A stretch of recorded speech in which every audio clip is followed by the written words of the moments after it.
네, 제가 이 지문에 대해서 이제 굉장한 시간을 들여서 사례를 제시했는데 그 이유는요. 이 기출 지문 자체가 정확하지 않고 이 지문만큼 지문을 가지고서 이해하는 것 자체가 곤란하기 때문에 그래서 제가 설명을 드린 겁니다. 다만 30일에 기출을 할 때 정답은 아니었어요. 오히려 정답 자체는 쉽게 파악을 할 수 있었던 것입니다. 그럼에도 불구하고 혹시나 또 나올 수 있기 때문에 제가 마지막으로 한 번 더 정리를 해보겠습니다. 좀 어려운 파트인데 그래도 한번 최선을 다해서 설명해 보겠습니다. 자, 소유권, 물권의 대표적인 예라고 생각하시면 됩니다. 여기서 물권적 청구권이 나오죠. 비교를 해서 계약의 등 법률행위. 법률행위 하면 대표적인 게 계약이죠. 거기서 뭐다? 채권적 청구권이 있습니다. 자, 물권적 청구권의 특징과 채권적 청구권의 특징은 다릅니다. 물권적 청구권에 대해서는 제가 좀 전에 저번 시간에 설명을 드렸습니다. 채권적 청구권과 다르게. 그런데 지금 이 사례 지문은 뭐냐면 채권적 청구권 같은 경우는 어떤 행위를 하는 겁니다. 근데 그게 어떠한 사유로 이행이 불능이 되는 경우가 있습니다. 이행이 불능. 이것을 해야 하는데 이거 자체를 할 수 없는 경우가 있습니다. 그런 경우에는 일정한 요건을 갖춘 경우에는 전보배상이라는 권리가 인정됩니다. 결국은 금전적으로 본래 급부에 가름해서 금전을 지급하는 것이라고 이해를 하시면 됩니다. 원래 급부 자체와 이제 전보배상으로 바뀌는 거예요. 하지만 채권적 청구권이 전보배상으로 바뀌는 것에 대해서는 동일성이 있다고 평가를 합니다. 이 부분은 그렇게 좀 기억을 하셔야 합니다. 따라서 지금 지문의 태도는 뭐였냐면 이 경우에도 이 물권적 청구권에 의해서 사례 들었을 때 국가가 진정한 소유자한테 소유권을 넘겨줄 의무가 있었다고 하지 않습니까? 말소된 경우. 그게 불능이 됐죠. 현재 명의자인 국가로부터 법률행위 통해서 소유권을 넘겨받은 사람이 처분관할이 없는 사람으로부터 등기를 넘겨받은 거기 때문에 무효이지만 등기부 취득시효라는 별도의 법리에 따라서 소유자가 됐죠. 그러므로 말미암아 진정한 소유자인 사람은 소유권을 잃게 됐습니다. 따라서 그렇게 됨으로 말미암아 이행이 불능이 됐거든요. 할 수가 없겠죠. 국가가 진정한 소유자한테 소유권 말소 등기를 할 수 없는 겁니다. 이런 경우에도 그렇게 되면 진정한 소유자가 손해를 보는 게 아니냐. 그럼 손해를 배상을 구하는 근거를 뭘 찾았냐면 바로 채권 계약 등 법률행위에 기초한 채권적 청구권의 법리에 따라서 이 정보배상을 청구할 수 있는 게 아닌가. 이게 문제의 출발점이었습니다. 결론은 못한다고 되어 있습니다. 그 이유가 뭐였죠? 소유권의 경우는 소유권을 상실하게 되면 물권적 청구권도 소멸된다. 제가 계속 강조드렸습니다. 진정한 소유자가 등기부 취득시효 완성에 따르고 소유권을 취득한 사람이 존재함으로써 반사적으로 소유권을 상실했기 때문에 그 사람은 물권적 청구권도 소멸이 됐다. 따라서 물권적 청구권이 소멸이 됐기 때문에 채권적 청구권에 같은 이행불능에 따른 전보배상의 권리 행사가 할 수 없다는 논리가 나온 겁니다. 이거 자체가 없기 때문에요. 근데 채권적 청구는 이행불능이 됐다고 해서 비교를 하는 채권적 청구권은 이행불능이 되었다고 해서 소멸하는 게 아니라 전보배상으로 동일성을 유지하면서 바뀐다는 겁니다. 그게 비교의 차이점입니다. 다시 한번 말씀드리면 채권적 청구권이 이행불능이 되었다 하더라도 소멸되는 게 아니라 전보배상으로 바뀐다. 그래서 아까 동일성이라는 표현을 강조했던 겁니다. 근데 이에 반해서 물권적 청구권은 소멸하기 때문에 전보배상을 청구할 수 없다는 논리를 전개한 겁니다. 그것이 대법원 판례의 입장입니다. 그래서 핵심만 얘기하면 객관적으로 이행불능이 된 것으로 파악하여 등기 말소 의무자의 의뢰에 대하여 이행불능의 이유로 민법 제390조상의 손해배상 청구권을 가진다고 말할 수 있는가에 대해서 아니다라고 대법원 판례는 판시를 한 겁니다. 자, 정리를 하게 되면 좀 두 번에 걸쳐서 정리를 했습니다. 좀 어려우시면 이런 거보다 할 수 없다. 그렇게 결론만 정확하게 알았으면 좋겠습니다. 자, 넘어가겠습니다. 자, 방금 전까지는 청구권자가 소유자였죠. 반대로 213조의 경우에는 점유하는 자라고 했습니다. 근데 점유를 하는데 점유의 원인이 무엇인지를, 모습이 어떤 건지에 대해서는 묻지를 않습니다. 그냥 점유를 하고 있으면 되는 겁니다. 제가 강조드리면 점유보호 청구권에서는 침탈이라는 요건을 충족해야지만 213조의 경우는 그렇지가 않습니다. 그 차이점에 보시면 될 것 같고요. 그러면 과연 점유자가 누굴까? 그 부분이 출제 포인트입니다. 자, 먼저 토지 위에 건물이 존재하고 있을 때 토지의 점유자는 누구다? 건물의 소유자라는 점을 잘 기억하셔야 합니다. 근데 또 하나가 뭐냐면 토지가 있어요. 건물이 있어요. 이제 자, 토지 소유자를 갑이라고 할게요. 자, 소유자는 을입니다. 그런데 이 건물의 소유자가 임대차 계약을 체결해서 임차인이 존재합니다. 임차인이 병입니다.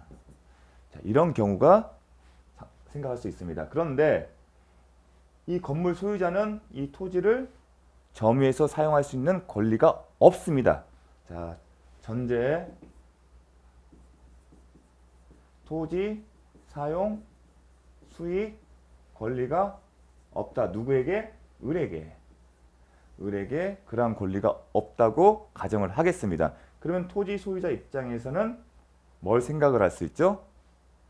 이 토지를 넘겨받고 싶겠죠. 그런데 뭐가 문제입니까? 건물이 딱 서 있습니다. 그러면 이 갑의 입장에서 토지를 넘겨받는다는 것은 이런 모습이겠죠. 건물이 철거된 상태에서 토지를 받는 게 모습일 겁니다. 따라서 기억을 하십시오. 중요합니다.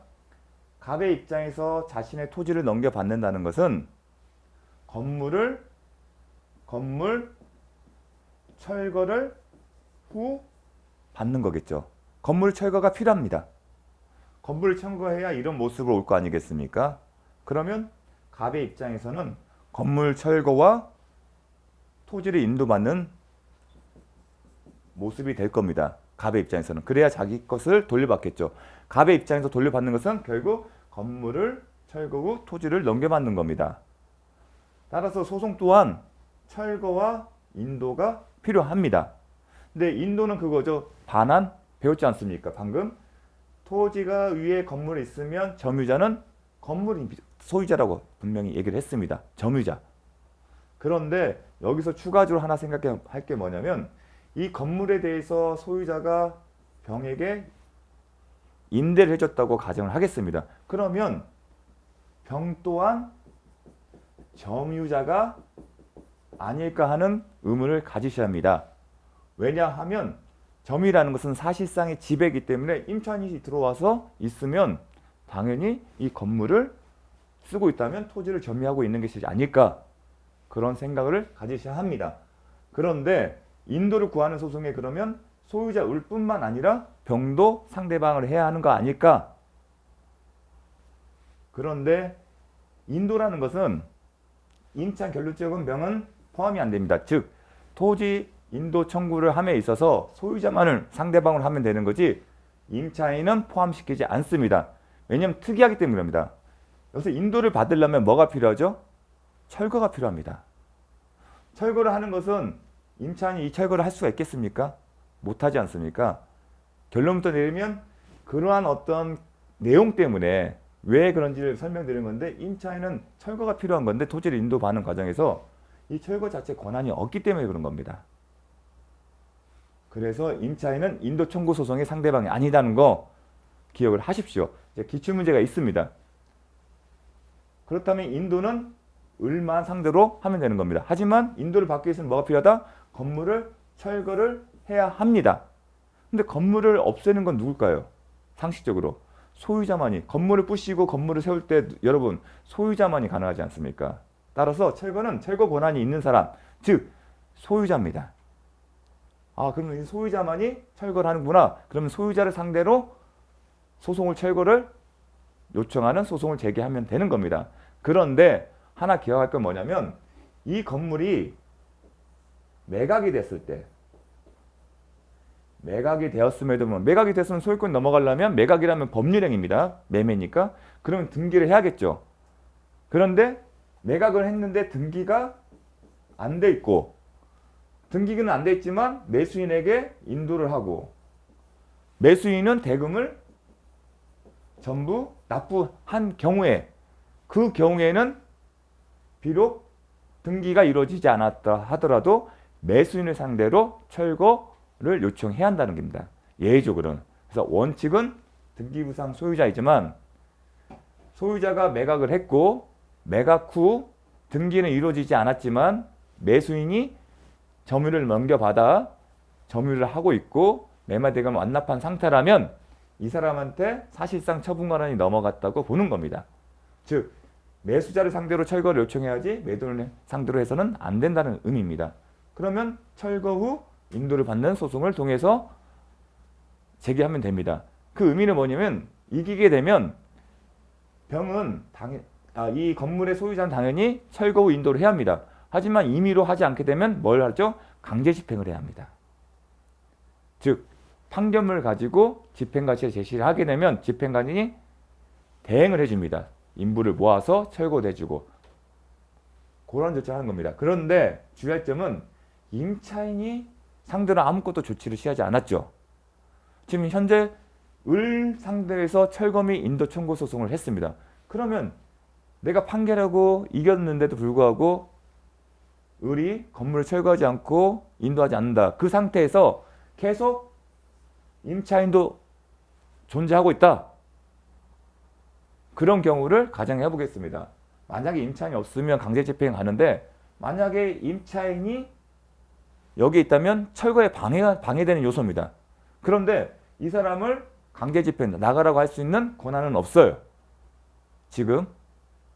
따라서 이 철거에 방해되는 사람이 임차인이기 때문에 임차인이 판결을 받아서 나중에 향후에 철거에 방해된 요소가 될 수 있기 때문에 임차인 병을 상대로도 소송을 제기할 필요가 있습니다. 그러면 임차인 병을 상대로 제기하는 소송은 뭐냐면 인도나 철거가 아니라 퇴거입니다. 이 건물에서 나가주세요.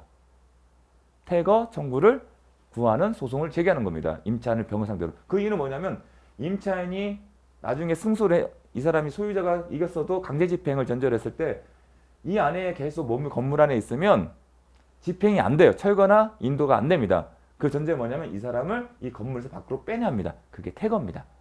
아시겠습니까? 그래서 임차인 병을 상대로는 퇴거 청구 소송을 하는 겁니다. 정리를 하게 되면 토지의 건물 소유자, 을, 임차인, 병, 토지 소유자 갑이라고 했을 때 이 건물 소유가 토지를 수익할 수 있는 권한이 없다. 그 말은 갑이 철거 및 인도를 철거를 구할 수 있는 상태라면 소송이 이렇게 진행됩니다. 저는 갑은 을을 상대로 건물 철거와 토지 인도를 구하는 소를 제기하는 거고요. 동시에 병이 존재하기 때문에 갑은 병을 상대로 퇴거를 구하는 소송을 제기하는 겁니다. 이 두 가지를 한꺼번에 일시에 제기를 하는 겁니다.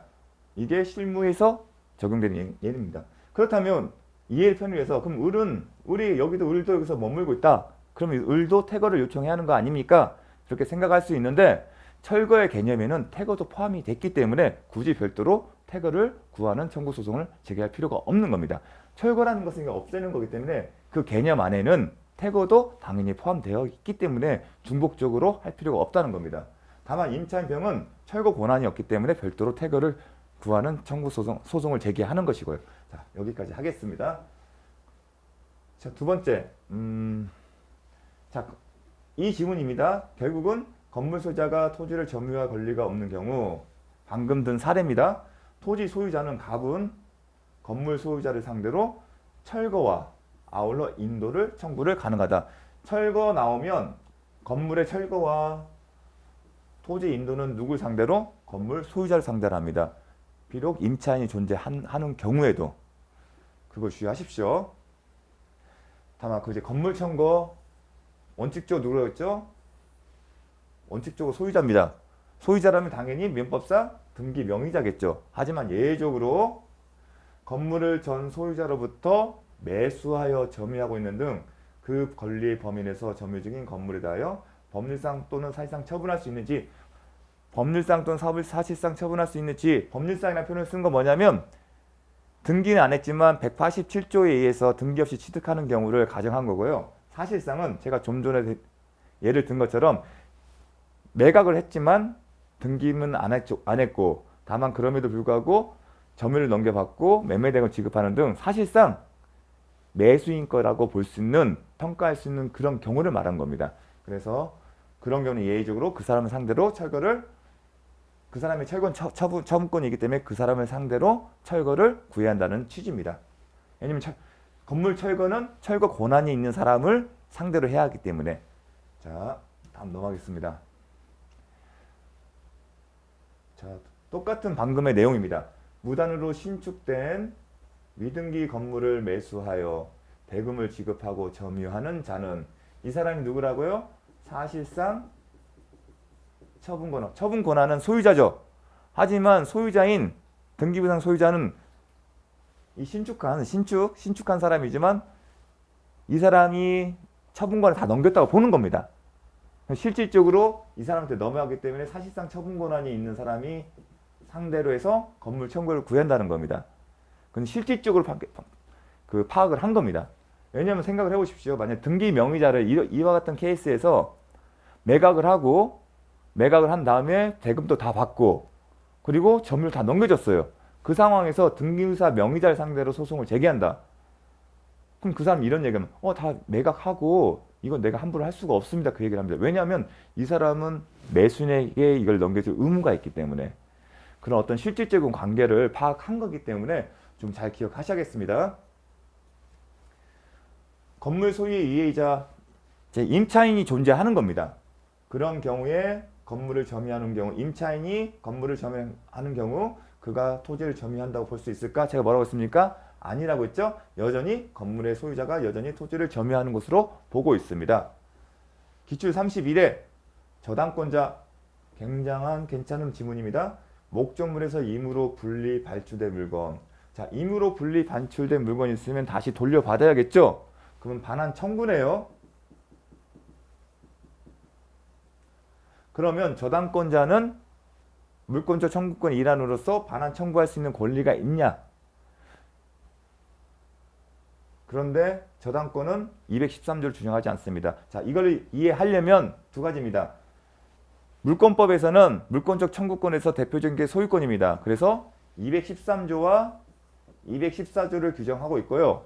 제한물권, 즉 용익물권과 조당권에 관해서는 이 조항을 준용한다는 표현을 쓰고 있습니다. 그런데 저당권을 보게 되면 213조는 준용을 하지 않아요. 213조가 뭐죠? 반환 청구입니다. 반환 청구. 따라서 210조에 준용하지 않아요. 210조의 기초에서 권리 행사가 불가능하기 때문에 분리 반출된 물건을 반환할 것을 청구할 수 없다는 겁니다. 이해되시겠습니까? 210조가 준용돼야만이 반환 청구가 가능하기 때문에. 다시 한번 설명하겠습니다. 분리 반출된 물건 반환한다. 뭐와 관련된 거죠? 반환 청구권이죠. 그렇다면 반환 청구권이 가능하려면 저당권은 규정에 213조를 준용할 수 있다. 그 표현이 있어야 합니다. 하지만 저당권 관련 규정에는 213조는 준용하지 않고 210조만 준용하고 있습니다. 근데 214조는 뭐죠? 방해 제거, 방해 예방에 관련된 청구권입니다. 따라서 이것은 X지문입니다.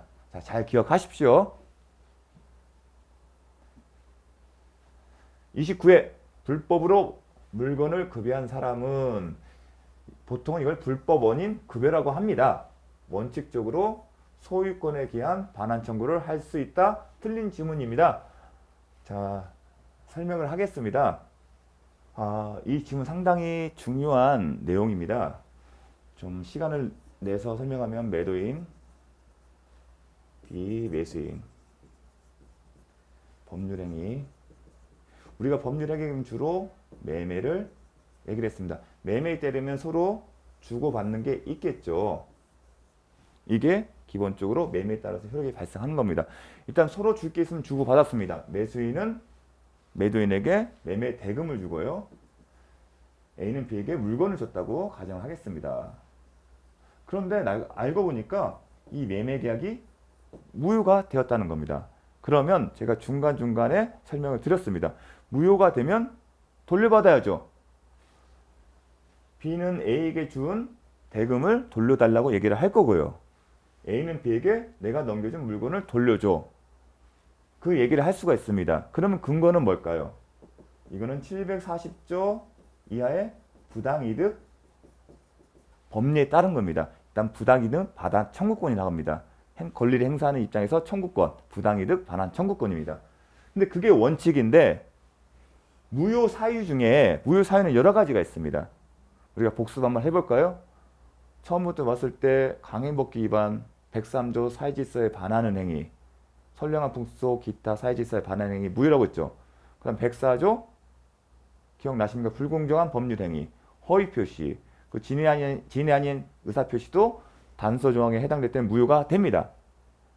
그러한 경우에서 어떤 경우가 있냐면 103조 사회 질서에 위반된 경우에는 법률에서 제한을 뒀습니다.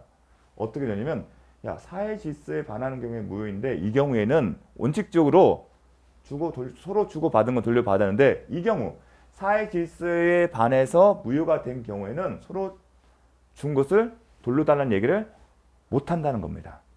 이해되시겠습니까? 그게 746조에 있습니다. 746조에 따르면 원칙적으로 무효가 되면 서로 주고받은 것을 돌려줘야 하고 당연히 권리 행사가 가능한데 이 무효 사유가 선량한 풍속 기타 사회 질서에 반해서 무효가 되게 되면 예외적으로 A와 B는 각자가 상대방에 지급한 것에 대해서 돌려달라는 얘기를 못한다는 겁니다. 만약에 서로 돌려주게 그렇게 하는 이유는 사회 질서에 반하는 행위를 하지 말라는 입법 취지가 있습니다. 따라서 740조에 의한 부당이득 반환 청구권을 행사를 못하는 거예요. 원칙적으로 할 수 있지만 사회 질서에 반하는 경우, 이 경우가 바로 불법한 원인으로 급여, 뭔가를 줬다는 겁니다. 불법한 원인을 기초로 해서 불법 원인에서 매매가 무효가 됐죠. 그 기초에서 서로 주고받은 것에 대해서는 반환해달라는 얘기를 못한다는 겁니다. 그게 740조 이하에 규정이 되어 있습니다. 그런데 또 한편은 생각을 해보면 우리가 그렇죠. 매매계약이 무효면 B가 물건이 만약에 부동산이라고 가정을 할 때요. 부동산을 가정하게 되면 매수인 앞으로 B 앞으로 등기가 됐더니 효력이 없겠죠. 그러면 소유권은 누구한테 있습니까? A한테 있지 않습니까? 즉 무효계약은 방금 얘기하는 740조 이하의 규정입니다. 그런데 매매계약이 무효가 되면 소유자는 나 아니야? 그러면 나는 소유권에 기해서 B를 상대로 반환 청구할 수 있는 거 아닐까? 그런 궁금증이 의문점이 생기고 쟁점이 됐던 겁니다. 왜냐하면 적용 근거가 다르니까. 근데 대법원 판례는 만약에 A한테 소유권에 기한 반환 청구권을 인정하게 되면 740조의 입법 취지가 의미가 없어진다는 겁니다. 따라서 746조 불법 법인 급여할 때는 손해 주고받은 걸 돌려받지 못한다. 그런 입법 취지를 관철시키기 위해서 A가 소유권에 기한 반환 청구권도 행사할 수 없다고 판단을 한 겁니다. 그래서 이러한 문구가 불법 원인을 급여한 물건 사람은 소유권에 관한 반환 청구도 할 수 없습니다. 아시겠습니까? 당연히 소유권에 기한 반환 청구 외에도 740조 이하 부당 이득 반환 청구도 할 수 없습니다. 자, 어려울 수 있지만 꼭 기억을 해주십시오. 소유자는 불법 점유한 사람의 특별 승계인에 대하여 그 반환을 청구하지 못한다. X입니다. 자, 213조는 소유자는 누구를요? 점유자. 근데 점유의 모습에 대해서 뭔가를 얘기를 합니까? 점유보호 청구권에서는 어떻게 되어 있었죠? 특별 승계인을 상대로 대해서는 반환을 청구하지 못한다. 그러나 특별 승계인이 악인 경우에는 그렇지 않다. 그런 조항이 있죠.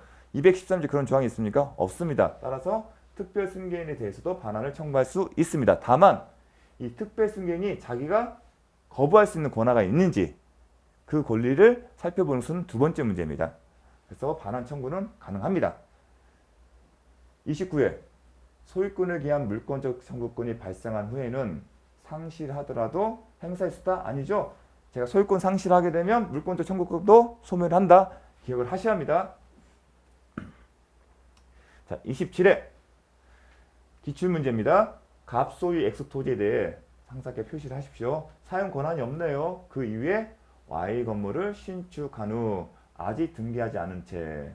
자, 건물이 신축했으면 건물이 존재합니다. 먼저 여기서 하나 결정하실 게 뭐냐면 지금 등기를 안 했어요. 그럼 Y 건물은 누굴 것일까는 소유자가 누굴 건가는 먼저 평가를 해야 합니다. 우리가 기본적으로 186조, 180조를 떠올려셔야 할 겁니다. 그런데 187조에 이런 게 있습니다. 등기하지 않았더라도 물권 취득이나 변동의 효력이 발생하는 경우가 있는데 그 중에 하나가 건물 신축입니다. 이걸 원시 취득이라고 하는데 원시 취득의 경우에는 별도의 등기가 없어도 소유권을 취득합니다. 따라서 우리 등기를 하지 않았지만 건물을 신축한 원시 취득자이기 때문에 우리 Y 건물의 소유자입니다. 아시겠죠? 그 상태에서 병에게 일부를 있는데 좀 전에 했던 내용이네요. 현재 을과 병이 Y 건물을 일부분씩 점유하고 있다. 제가 좀 전에 앞서 설명을 드린 사례입니다. 그러면 우리가 그려보면 토지는 갑이라고 표시를 하고요. 건물은 소유자가 을이죠. 그 다음에 임차인 병이 있습니다. 그러면 기억을 하셔야 합니다. 인도, 철거, 태거. 묻는 질문은 이런 질문에 나오면 인도는 누굴 상대로, 철거는 건물 철거는 누굴 상대로, 태거는 누굴 상대로를 묻는다는 의도가 있는 겁니다. 그러면 보겠습니다. 다 철거네요. 누가? 항상 앞은 똑같아요. 갑은 소유자겠죠. 토지 소유자겠죠. 누구 사는 철거를 하려면 떠올리셔야죠. 건물 소유자. 건물 소유자가 누구죠? 을이네요. 그럼 맞는 지문이네요. 자, 보니까 뒷부분 먼저 보시죠. 대지의 Y 건물의 대지 부분의 인도네요. 인도 누구다? 건물 소유자죠. 그럼 누구겠어요? 을이겠죠. 근데 함정이죠. 병, 임차인도 점유를 하고 있지만 저희는 배웠습니다. 토지 인도와 관련해서 임차인은 상대방이 아니라는 거죠. 누구만? 소유자만. 그러니까 함정이기 때문에 조심하셔야 합니다. 이게 점유가 됐으니까 점유자니까 병 상대로 하는 게 아닐까? 그렇게 착각할 수 있는데 혼동하시면 안 됩니다. 이거 함정이었습니다. 3번 태거네요. 항상 앞에는 주체는 갑이에요. 소유자니까, 토지 소유자니까. 누굴 상대로? 을을. 3, 4번은 이제 같이 파악하면 되는데 여기는 병이라고 했습니다. 제가 태거는 누구라고 했죠? 임차인이었습니다. 그러니까 이 지문은 맞는 거지만 이건 아니죠. 건물 소유자는 태거 청구 소송할 실익이 없다고 했죠. 그 이유가 뭡니까? 철거의 상대방이고 철거의 개념 안에는 태거가 포함되어 있기 때문입니다. 따라서 이 부분도 앞서 본 바와 같습니다. 5번 을이 Y 건물을 정에게 미등기로 매당하고 인도해 준 경우 여기서 소유권의 변동이 생겼네요. 정으로 바뀌었습니다. 이 소유자가 갑은 정을 상대로 Y 건물의 철거를 구할 수 있다. 제가 배웠죠. 원칙적으로 등기부상 소유자지만 이 건물을 매각하고 정이 비록 등기는 하지 않지만 점유를 갖고 있고 매각대금을 납부한 경우에는 정을 상대로 철거를 구해야 한다. 사실상 이를 처분할 권한이 누구 있는지를 보는 겁니다. 그래서 Y 건물은 누구 상대로? 정을 상대로. 제가 앞서 했던 지문이 기출 27에 나왔습니다. 또 나올 수 있습니다. 나왔을 때 나와도 병렬대에서 나올 확률이 높습니다. 따라서 제가 정리한 포인트를 잘 기억하시길 바랍니다.